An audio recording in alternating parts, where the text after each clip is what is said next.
যে chairperson security force, সেই chairperson security force কিন্তু আসলে তাকে প্রটোকল দিয়ে নিয়ে যাচ্ছেন এবং রাস্তার দুই ধারে যে আসলে যে কর্মীরা রয়েছেন সেই কর্মীদের মধ্যে কিন্তু আসলে বাঁধভাঙা উল্লাসপ্রিয় নেত্রীকে একবার দেখার জন্য, এবং দেখতে পাচ্ছেন যে আসলে দর্শক দেখতে পাচ্ছেন যে আসলে কিভাবে আসলে আবেগকে নিয়ন্ত্রণ করতে না পেরে কিন্তু তারা কিন্তু নেত্রীর কাছে চলে আসছেন এবং তাদের যে প্রিয় নেত্রী সেই প্রিয় নেত্রীকে কিন্তু এক নজর দেখার জন্য কিন্তু তারা আসলে রাস্তার দুই ধারে কিন্তু সারি সারিভাবে চলে এসেছে এবং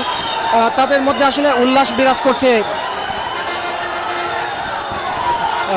এক ধরনের উল্লাস বিরাজ করছে এবং তার মাঝে আমরা দেখতে পাচ্ছি যে আসলে জনগণের মধ্যে কিন্তু এক ধরনের নেতাকর্মী যারা রয়েছেন তারা কিন্তু বিএনপি চেয়ারপারসনের গাড়িটিকে ঘিরে ধরেছে, ঘিরে ধরে একে তার কাছে আসার চেষ্টা করছে। তবে কিন্তু চেয়ারপারসন সিকিউরিটি ফোর্স কিন্তু আসলে তাদের নেত্রীকে কিন্তু সর্বোচ্চ নিরাপত্তার সাথে কিন্তু সেই গাড়িটি অতিক্রম করছে। আসলে আজকের যে দিনটি, এই দিনটি আসলে জাতীয়তাবাদী আদর্শে বিশ্বাসী প্রত্যেকটি নেতাকর্মীর জন্য কিন্তু আসলে খুবই এক অন্যরকম দিন আজকের এই দিনটি, কারণ তাদের যে নেত্রী বিএনপি চেয়ারপারসন তিনি বিদেশের চিকিৎসা শেষে কিন্তু দেশে ফিরছেন এবং তাকে ঘিরে কিন্তু নেতাকর্মীদের মধ্যে কিন্তু প্রচণ্ড উৎসাহ আবেগ অনুভূতি কাজ করছে এবং সেই সাথে কিন্তু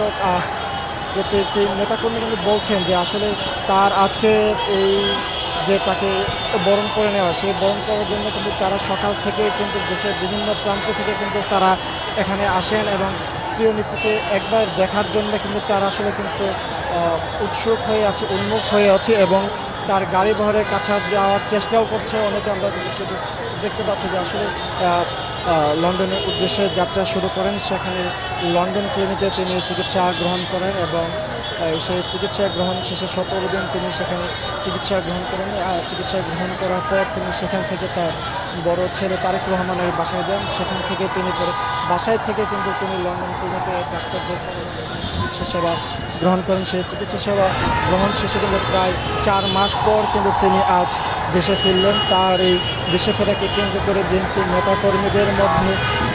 নেতাকর্মীদের মধ্যে যে আবেগ, সেই আবেগ অনুভূতি কাজ করছে এবং প্রত্যেকটি নেতাকর্মী কিন্তু বলছেন যে আসলে তারা যেটি জানিয়েছেন যে আসলে গণতন্ত্রের জন্য এত ত্যাগ, এত যে নির্যাতন যিনি সহ্য করেছেন, সেই ত্যাগ নির্যাতন সহ্য তাদেরকে যে তাদের দলের জন্য একটি ইতিবাচক বার্তা বহন করবে এবং সামনের দিনে তাদের জন্য খুবই আনন্দদায়ক একটি রাজনৈতিক পরিবেশ তৈরি হবে বলে তারা বলছেন। আসলে জায়গা থেকে কিন্তু বলেছেন যে তিনি কিন্তু বারবার দেশেই ফিরে আছেন, তার জনগণের কাছে তিনি সবসময় থাকতে চেয়েছেন। সেই জায়গা থেকেই কিন্তু আসলে বিএনপি চেয়ারপারসনের আজকের এই দেশে ফেরা এবং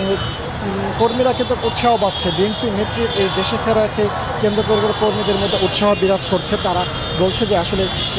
সুস্থ থেকে যদি আসলে বিএনপি চেয়ারপারসন তিনি যদি আবারও সক্রিয় হতে পারেন রাজনীতিতে, তবে সেই রাজনীতিতে তারা অনেক বেশি উপকৃত হবে বলেও তারা জানিয়েছেন। সেই সাথে তারা যেটি জানিয়েছেন যে আসলে মা মাটি ও মানুষের নেত্রী হিসেবে পরিচিত বিএনপি চেয়ারপারসন খালেদা জিয়াকে কিন্তু আসলে যে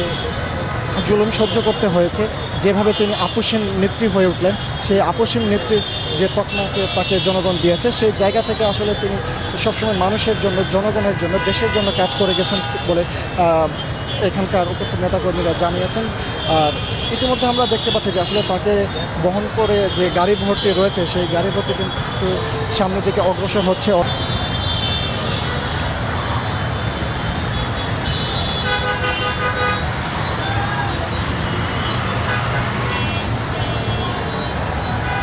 বান্ডেল থাকলে প্রতি সেনমানিতে টাকা বাঁচবে। বিকাশ সেনমানি বান্ডেল কিনে জিতুন প্রতি লেনদেনে।